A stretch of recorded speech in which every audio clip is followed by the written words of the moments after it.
नमस्कार। अब तक की तमाम खबरों के साथ मैं हूं सुखवीर। आप देख रहे हैं आपका अपना चैनल भिवानी हलचल। और अब खबरें विस्तार से। शुक्रवार को खबर लिखे जाने तक भिवानी में कोरोना महामारी पर लगभग काबू पाया जा चुका है। इस बारे में स्वास्थ्य विभाग से प्राप्त जानकारी के अनुसार एक नया केस मिलने व एक मरीज के ठीक होने के बाद एक्टिव केसेस की संख्या 8 हो गई है। वहीं जिले में सैंपलिंग व वैक्सीनेशन का कार्य तेज गति से चल रहा है। शुक्रवार खबर लिखे जाने तक जिले में कोरोना का एक नया मामला सामने आया, जबकि एक कोरोना पॉजिटिव ठीक भी हुआ। इसी के साथ जिले में एक्टिव केसेस की संख्या 8 हो गई, जबकि कुल 22,376 कोरोना पॉजिटिव में से 21,718 ठीक हो चुके हैं। स्वास्थ्य विभाग द्वारा अभी भी लगातार कोरोना से सावधानी बरतने और वैक्सीन लगवाने की अपील की जा रही है। शुक्रवार को जर्नलिस्ट क्लब भिवानी द्वारा स्थानीय चौधरी बंसीलाल विश्वविद्यालय परिसर में पौधारोपण कार्यक्रम का आयोजन किया गया। क्लब के प्रधान ईश्वर धामू व प्रधान महासचिव प्रदीप चौहान के मार्गदर्शन में आयोजित पौधारोपण में भिवानी के पुलिस अधीक्षक अजीत सिंह शेखावत व विश्वविद्यालय के कुलपति प्रोफेसर आर.के. मुत्तिल ने बतौर मुख्य अतिथि शिरकत करते हुए फलदार व औषधीय पौधे लगाए। जर्नलिस्ट क्लब भिवानी द्वारा इस बार भी पौधारोपण अभियान चलाया गया। इस बारे में जानकारी देते हुए क्लब के प्रधान ईश्वर धामू और प्रधान महासचिव प्रदीप चौहान ने बताया कि क्लब की तरफ से 16 जुलाई को चौधरी बंसीलाल विश्वविद्यालय के नए परिसर से पौधारोपण अभियान की शुरुआत की गई। उन्होंने बताया कि पुलिस अधीक्षक अजीत सिंह शेखावत और विश्वविद्यालय के कुलपति प्रोफेसर आर.के. मित्तल ने पहला पौधा लगाकर अभियान का श्री गणेश किया।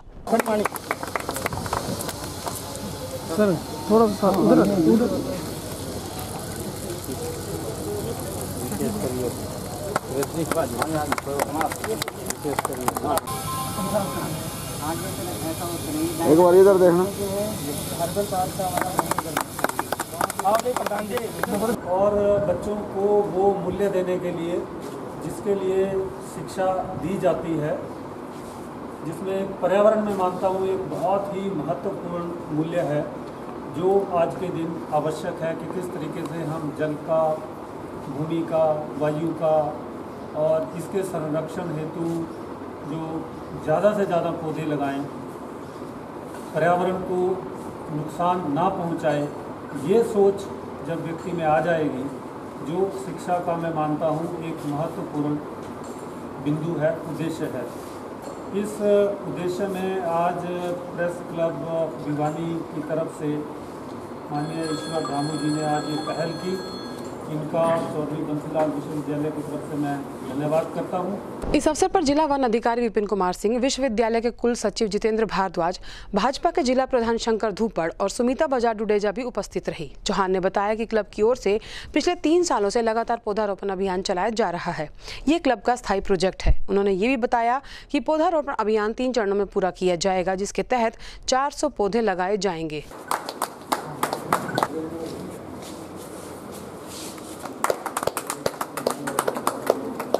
सर, मैं ये कहना चाहूँगा कि CBLU कैंपस बहुत ही अच्छी तरह से डेवलप हो रहा है और मैं आशा करता हूँ कि भिवानी के अंदर एक बड़ी उत्कृष्ट यूनिवर्सिटी है स्थापित होगी और आसपास के जो लोग हैं, बच्चे हैं, उनको बहुत फ़ायदा मिलेगा। साथ में पौधारोपण प्रोग्राम आज बड़ा अच्छा प्रोग्राम रहा। इस सीज़न में ज़्यादा से ज़्यादा पौधे लगाने के लिए मैं लोगों को प्रोत्साहित करना चाहूँगा। साथ में पौधारोपण प्रोग्राम से एक नई एनर्जी मिलती है और एक भावनात्मक जुड़ाव भी रहता है। तो CBLU को मैं इसके लिए धन्यवाद देना चाहता हूँ कि आज उन्होंने बुलाया और पौधारोपण प्रोग्राम में शरीक होने का मौका दिया। CBLU कैंपस में एकत्रित हुए थे माननीय SP साहब, VC साहब और अन्य गणमान्य व्यक्ति। यहाँ पे हमने पौधारोपण किया और पौधारोपण तो नॉर्मली हम करते हैं, बट मेन मेरा जो मुद्दा है वो है कि हमें पौधा बचाना पे ज़्यादा फोकस करना चाहिए। पौधे लगाने से ज़्यादा ज़रूरी है पौधा बचाना। तो मेरी आपके माध्यम से बस यही सब तक पहुंचाने की वो ज़रूरत समझता हूं कि इस वन महोत्सव में एक पौधा ज़रूर लगाएं और उसकी रक्षा करें, ताकि ये सतत हमें ऑक्सीजन, प्राणवायु जो है वो देता रहे। आज पौधारोपण में इन्होंने एक इनोवेटिव चीज़ करी है कि QR कोड लगाए हैं। QR कोड से उस पौधे के बारे में पूर्ण जानकारी हमको प्राप्त हो जाती है। तो ये बहुत बड़ा अच्छा इनिशिएटिव है जो कि CBLU ने किया है। जर्नलिस्ट क्लब की ओर से चौधरी बंसीलाल विश्वविद्यालय में हमने पौधारोपण किया। ये हमारा एक स्थायी प्रोजेक्ट है जो हम हर साल करते हैं।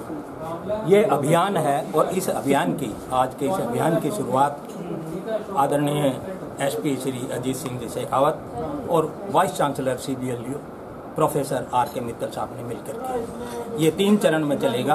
पहला चरण यहाँ हमने शुरू किया है, दूसरे चरण में हम जो है एजुकेशन बोर्ड में पौधारोपण करेंगे और तीसरे चरण में हम पुलिस लाइन में जाके, पुलिस लाइन के लिए जो है हमें SP सर से अनुमति मिल गई है।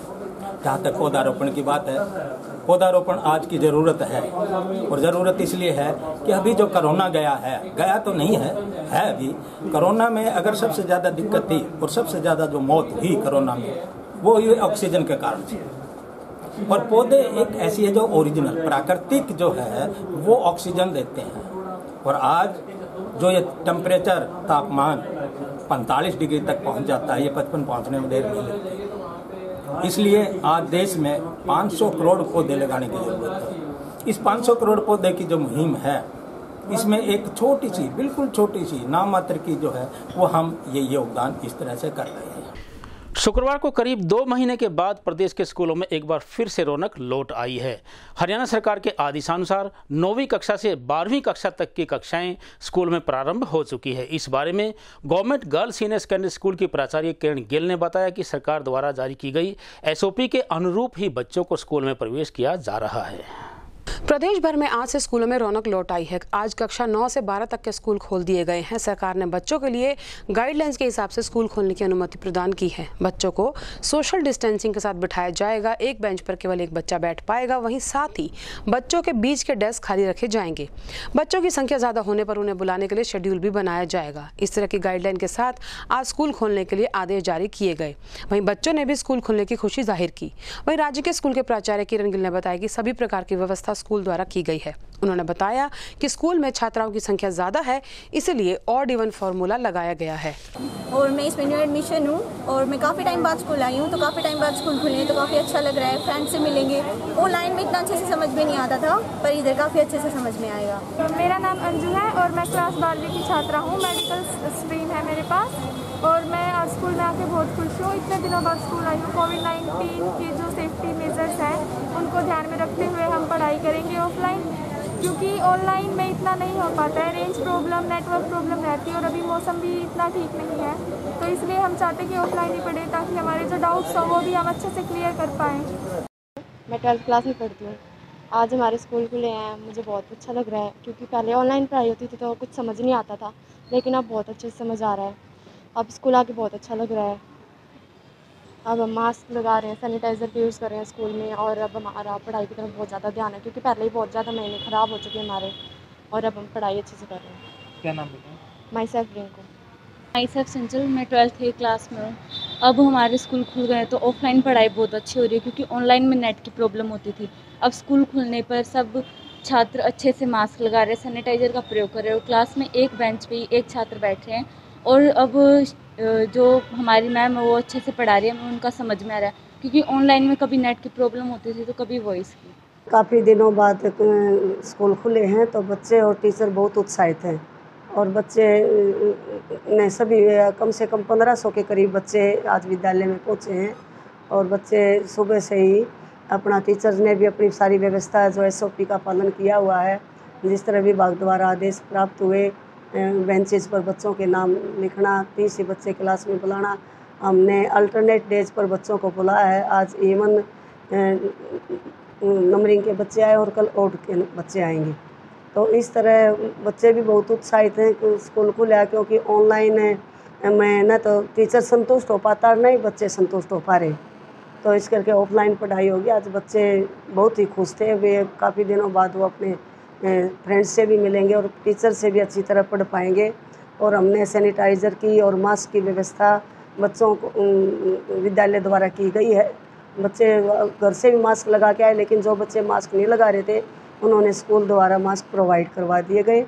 और सैनिटाइज का हमने प्रबंध किया हुआ है। बच्चे पहले अपने सैनिटाइज करें, अफसर अपना टेम्परेचर नोट करवाएं और टीचर्स अवसर ऐप पर टेम्परेचर डालेंगे और सभी स्टाफ मेंबर्स का भी टेम्परेचर सुबह नोट करवा दिएगा, जो कि हमारे साइट पर अवसर ऐप पर हम डालते हैं। मेरा नाम सुचिता है, मैं 10th क्लास में पढ़ती हूँ। मैं हलवासी स्कूल की छात्रा हूँ। ऑनलाइन क्लासेस में समझ आता था, लेकिन मज़े वाली बात नहीं थी जो क्लास में टीचर्स के सामने बैठ के पढ़ते हैं। अब स्कूल खुल गए तो काफ़ी अच्छा लग रहा है, अच्छे से पढ़ाई होगी। मेरा नाम अखिल मोदी है, मैं 9वीं कक्षा का छात्र हूँ। ऑनलाइन कक्षा में अभी मज़ा नहीं आता था क्योंकि ऑनलाइन कक्षा में समझ में नहीं आता था। स्कूल खुलने के बाद अब अच्छे से समझ में आएगा क्योंकि टीचर हमारे सामने होंगे। अगर कोई हमें दिक्कत आएगी तो हम टीचर से समझ सकेंगे, लेकिन ऑनलाइन कक्षा में हम समझ नहीं पाते थे, नेटवर्क प्रॉब्लम हो जाती थी। लेकिन यहाँ पे नेटवर्क प्रॉब्लम नहीं होगी, इसलिए यहाँ पे पढ़ने में मज़ा आएगा। सरकार ने ये निर्णय लिया है कि 16 तारीख से 9 से 12 तक स्कूल खुल रहे हैं। उसके लिए कोविड-19 के चलते विद्यालय ने सभी बंदोबस्त किए हैं।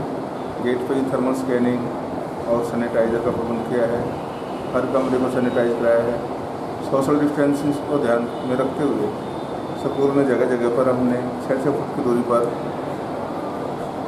गोलदारे बनाए हैं और टीचर्स की इस बात के लिए ड्यूटी लगाई गई है कि बच्चे इकट्ठे नहीं हों। रूम्स में भी पर्याप्त व्यवस्था की गई है।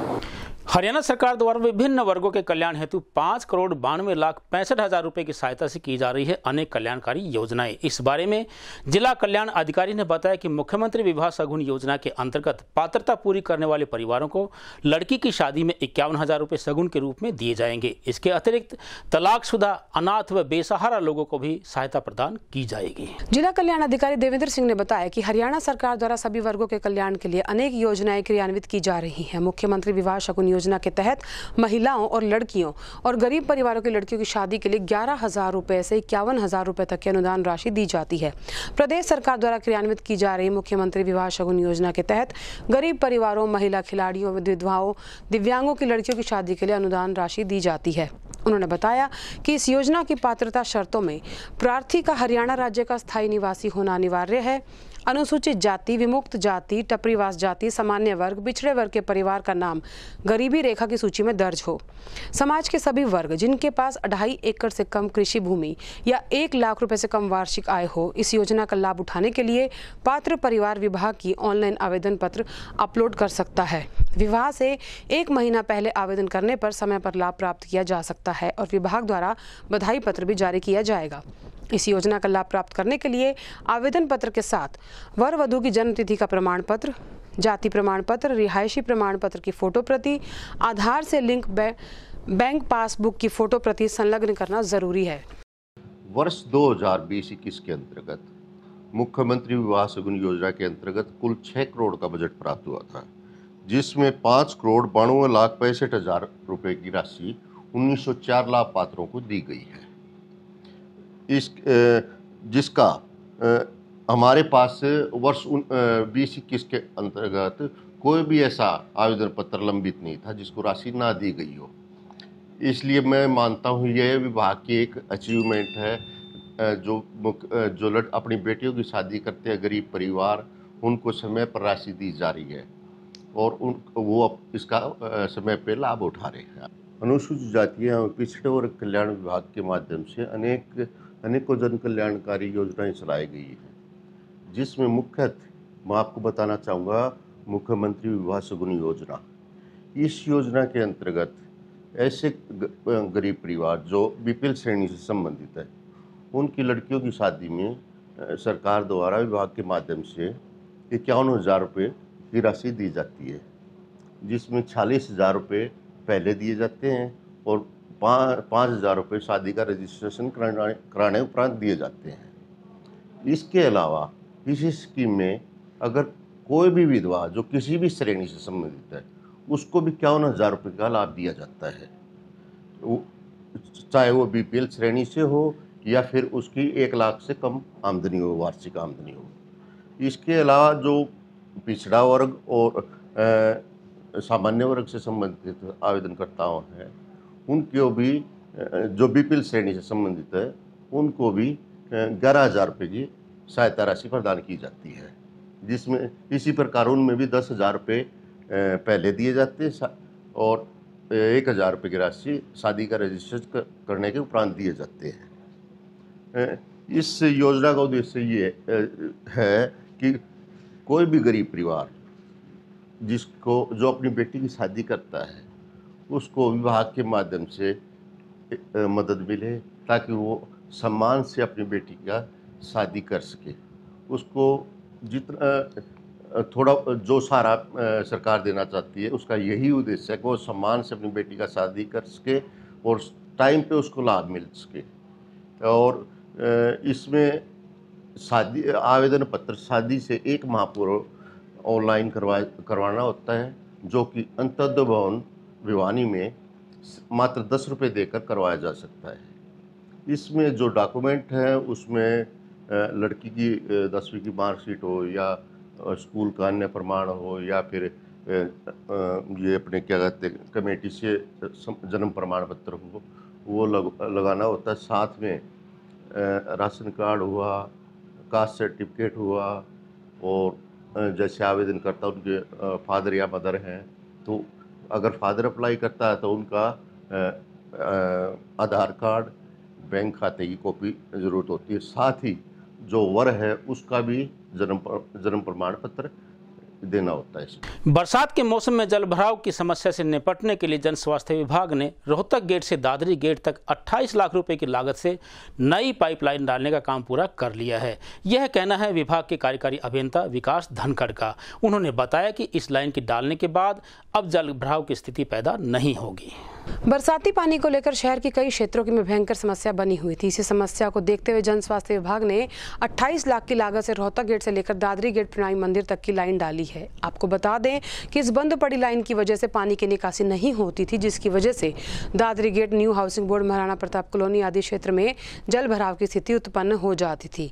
अब मानसून आने से पहले इसीलिए नई सिविल लाइन डाली गई है ताकि बरसात में जल भराव की स्थिति उत्पन्न न हो।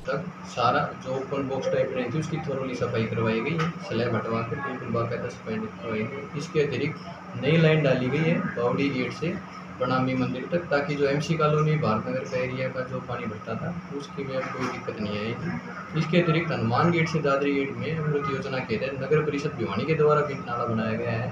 तो अब की बार जो सर्कुलर रोड पर है उसके जल भराव की समस्या से भिवानी वासी को निजात मिलेगी। सर इसकी कितनी लागत आई सर लाइन डाली? इस लाइन की जो प्रणामी मंदिर से बावड़ी गेट डाली थी इसकी 21 लाख रुपये लागत आएगी। अगर ऑल ओवर बात करें ऑल ओवर बात की जाए तो शहरवासियों को जल भराव की समस्या से निजात दिलाने के लिए तकरीबन 80 से 90 लाख रुपए के विकास कार्य आवंटित किए गए थे, जो अभी कार्य समाप्ति पर है और कार्य भी बाकायदा अच्छी तरह से पूरे करवा दी गई। शुक्रवार को हालुआस गेट स्थित जहरगिरी आश्रम परिसर में मंदिर महंत डॉक्टर अशोक गिरी महाराज के मार्गदर्शन में पौधारोपण कार्यक्रम का आयोजन किया गया। इस अवसर पर भाजपा के पूर्व प्रदेश महामंत्री संदीप जोशी ने बतौर मुख्य अतिथि शिरकत करते हुए भाजपा उपाध्यक्ष ठाकुर विक्रम सिंह, बबीता तंवर व पूर्व विधायक शशि रंजन परमार की उपस्थिति में अनेक फलदार व औषधीय पौधे लगाए। हमेशा से ही साफ सफाई और हरियाली का बहुत महत्व रहा है और अब महामारी के दौर में तो इसका महत्व और भी बढ़ गया है। पर्यावरण संरक्षण के महत्व को समझते हुए अब हर व्यक्ति आगे आने लगा है तथा पर्यावरण संरक्षण की दिशा में कदम उठाने लगा है। इसी के तहत भाजपा पूर्व प्रदेश महामंत्री संदीप जोशी ने भी जिले में 5000 पौधे रोपित करने का लक्ष्य लिया है ताकि जिले को हरा भरा बनाने में अपना योगदान दे सके। इस अभियान की शुरुआत स्थानीय हालुआस गेट स्थित सिद्ध पीठ बाबा जहरगिरी आश्रम में त्रिवेणी लगाकर आश्रम के पीठाधीश्वर अंतर्राष्ट्रीय श्री महंत अशोक गिरी महाराज ने की। इस मौके पर उपस्थित लोगों को संबोधित करते हुए संदीप जोशी ने कहा कि आज बिगड़ते वातावरण को देखते हुए हम सभी को पर्यावरण का महत्व समझ आने लगा है, जबकि ये महत्व पहले समझ में अगर आ जाता तो पर्यावरण इतना नहीं बिगड़ता। उनकी कृपा से, उनके आशीर्वाद से यहाँ एक वृक्षारोपण का कार्यक्रम हुआ है। इसमें भारतीय जनता पार्टी के मेरे साथी विक्रम जी, बाकी अपने ओला जी और बहन जी, बबीता जी, बाकी सब बहनें और भाई भी हैं। सब ने इस पौधारोपण में, क्योंकि सावन का महीना है, तो वैसे भी कोरोना काल के बाद मोदी जी का और हमारी सरकार का और हमारी पार्टी का विशेष आह्वान है कि जो ऑक्सीजन की कमी हमने देखी है उस समय, ऐसी कमी भविष्य में नज़र न आए और वातावरण शुद्ध के लिए पीपल का, बड़ का और नीम का त्रिवेणी लगाना और बाकी जो ऑक्सीजन देने वाले पौधे हैं उनका अधिक से अधिक उनका वृक्षारोपण हो। और ये हमारे पखवाड़े 1.5-2 महीने से ये काम भारतीय जनता पार्टी तो कर ही रही है, लेकिन हमारा सौभाग्य है इस जहरगिरी आश्रम के अंदर हमारे अशोक गिरी जी महाराज के आशीर्वाद से हम इस काम को यहाँ संपन्न कर रहे हैं। महाराज अशोक गिरी जी ने जहरगिरी आश्रम में पौधारोपण का कार्यक्रम किया है, जो बहुत ही विशेष है क्योंकि सावन का महीना भी अब चल रहा है और वृक्षारोपण से जितने भी देश में कोरोना काल में ऑक्सीजन की कमी हुई, कितनी ऑक्सीजन की मारामारी रही, हमें अधिक से अधिक वृक्षारोपण करना चाहिए जिससे कि ऑक्सीजन नेचुरल तरीके से बनती रहे, ज़्यादा से ज़्यादा लोगों को उसका फ़ायदा मिले। तो आज अशोक गिरी जी महाराज का भी हम सानिध्य में ये पौधारोपण कर रहे हैं, बहुत बड़ी बात है, इससे समाज को बहुत बड़ा फ़ायदा होगा। हम हैं और इसमें हमारे जोशी जी आए हैं। मेरे भी तुसाम हल्के में लगभग 8-10 गाँव में प्रोग्राम थे, वो संपन्न करके अभी मैं जस्ट पहुँचा हूँ ताकि ये वृक्षारोपण की जाए। और जिस तरीके से कोरोना काल में ऑक्सीजन की बड़ी भारी कमी रही है और भारतीय जनता पार्टी का भी ये एजेंडा है ज़्यादा से ज़्यादा, अब बारिश का सीज़न, बारिश आ गई है, ज़्यादा से ज़्यादा वृक्षारोपण किया जाए।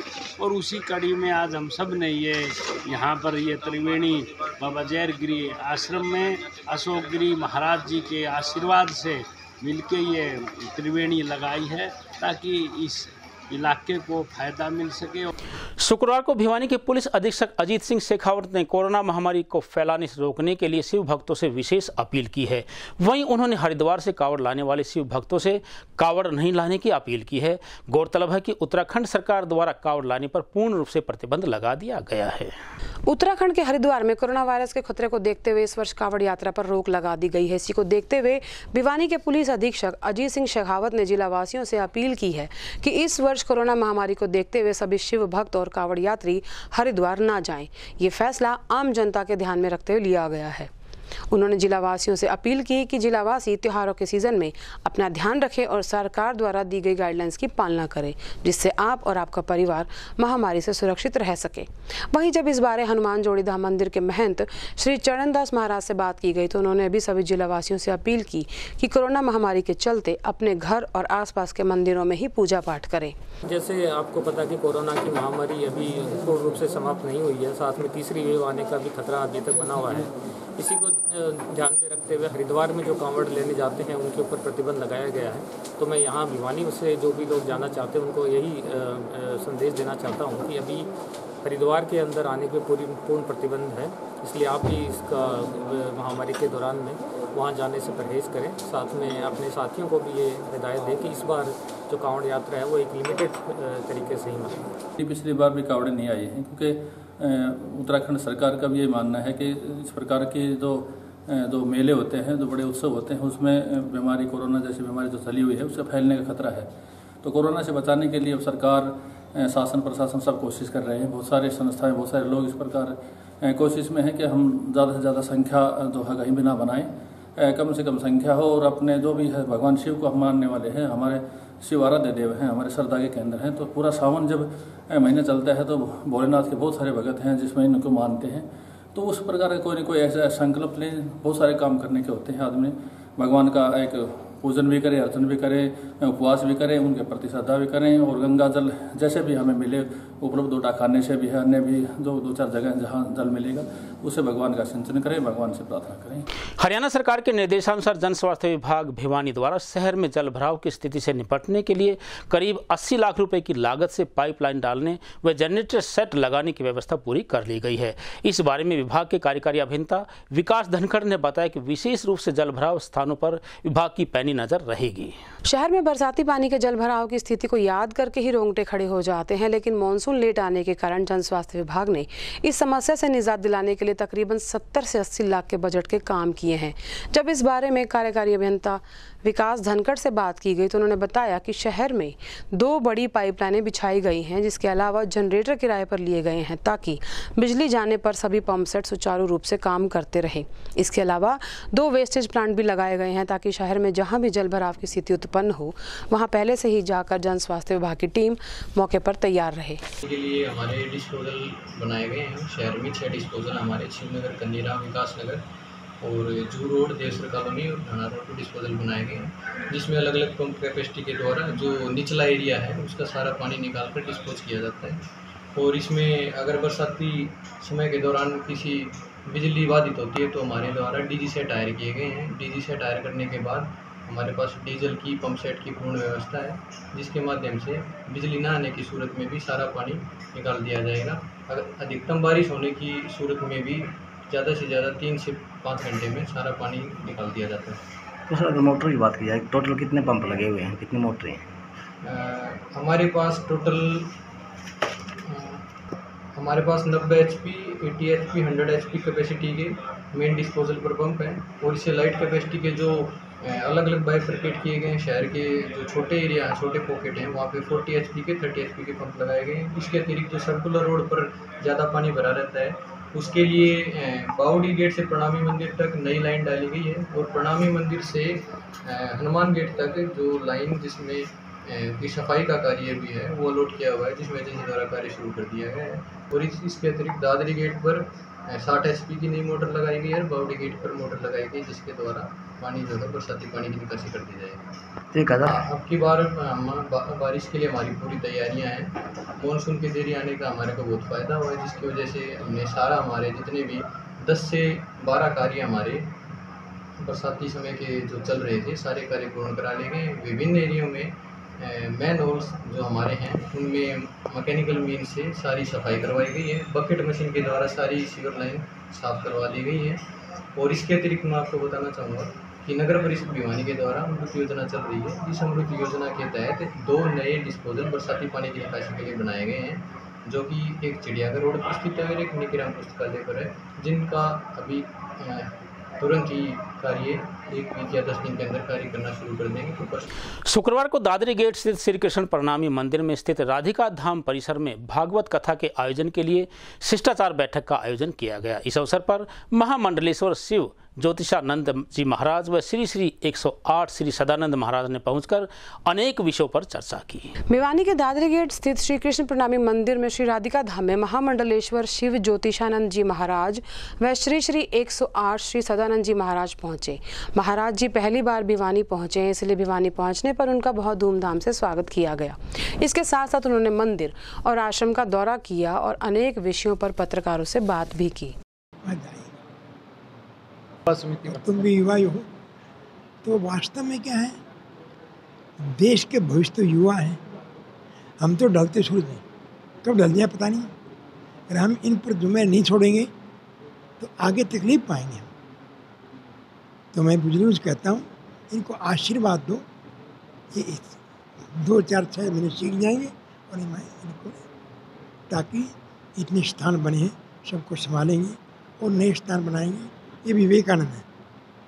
रामकृष्ण परमहंस तो एक त्यागी थे, एक तपस्वी थे, एक जो है वैरागी थे, एक काली मंदिर के पुजारी थे, महान संत थे, परंतु उनका नाम रोशन किसने किया? नरेंद्र ने किया, जिसका नाम होगा कौन? विवेकानंद। तो मेरे सारे विवेकानंद हैं। देश के सच्चे रक्षक मेरे यही हैं। ये अगर न होंगे तो देश की रक्षा कौन करेगा? आर्मी में कौन? बूढ़े कितने जाएंगे? यही जाएंगे, शिक्षक यही बनेंगे, व्यापार यही संभालेंगे। तो मैंने अब इन पर जो मर्द छोड़ते जाते हैं, बुजुर्गों का आशीर्वाद मिले। राजनीति से अलग बात कर रहा हूँ, अथवा मतलब ना मीडिया वाले कि इस समय जो हमारे प्रधानमंत्री नहीं है, वो एक तपस्वी है। एक तपस्वी है, संत हैं, योगी हैं, बड़ी तपस्या किया उन्होंने। यहीं रोहतक में रह करके घर घर में जाकर मांग कर खाते थे। जब RSS के प्रचारक थे, यहाँ रहे थे 2 साल। हिमालय में जाकर ये किस हिंदू धर्म के प्रचार के लिए ये विवेकानंद के काम करते थे। आज जो विश्व में जो भारत का नाम है, वैसे जवाहरलाल नेहरू ने बहुत काम किया, महात्मा गांधी ने बहुत काम किया, लाल ने बहुत काम किया, इंदिरा गांधी ने बहुत किया, परंतु जो नाम इनने चमकाया है, अब तक संसार में ऐसा प्रधानमंत्री न हुआ है न होगा।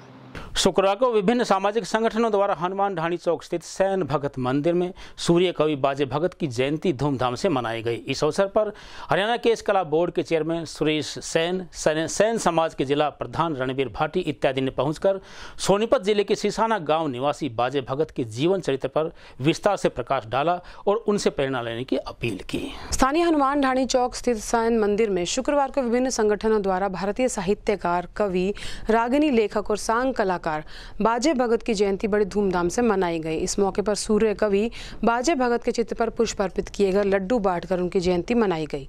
इस मौके पर भिवानी सहन जागृति एवं जन कल्याण मंच के जिला प्रधान व हरियाणा केश कला बोर्ड के चेयरमैन ने उनके जीवन पर प्रकाश डालते हुए बताया कि उन्हें हरियाणा में कम ही समय में असाधारण प्रसिद्धि मिली थी। उन्होंने कहा कि बाजे भगत एक भारतीय साहित्यकार, कवि, सांग कलाकार और हरियाणवी सांस्कृतिक कलाकार थे।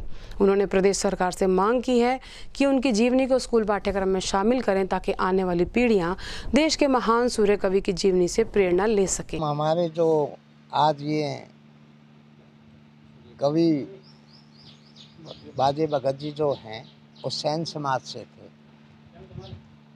ये जैसे पंडित लक्ष्मी राम जी उनके बराबर के दर्जे के कवि रहे हैं। इनका 26 फरवरी को 1939 में जन्म हुआ और ये पूरे देश में एक मशहूर प्रसिद्ध कवि रहे हैं जो भगत कहलाए गए हैं। तो इसलिए पूरा सैन समाज आज पूरा भारत देश में इनकी जन्म जयंती मना रही है। हर डिस्ट्रिक्ट हेडक्वार्टर पे, हर ब्लॉक हेडक्वार्टर पे, पूरा देश में। इसलिए हम इनको बाजे भगत के एक सैन समाज के होने के नाते सैन समाज इनकी इज्जत करता है और इनकी पूजा करता है। इसलिए बाजे भगत सूर्य बाजे आज हमारे लिए बहुत ही हर्षपूर्ण दिन है। हमारे सूर्य कवि श्री बाजे भगत जी जो हमारे सैन समाज से थे, आज सभी संगठन और सभी समाज के लोग यहाँ पर इकट्ठे हुए जिन्होंने आज उनकी पुण्यतिथि पर पुष्प अर्पित किए।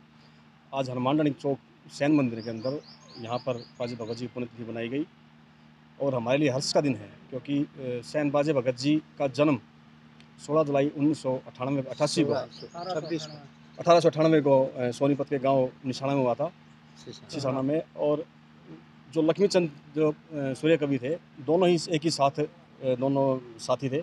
अब मुझे दीजिए इजाजत। देखते रहिए आपका अपना चैनल भिवानी हलचल।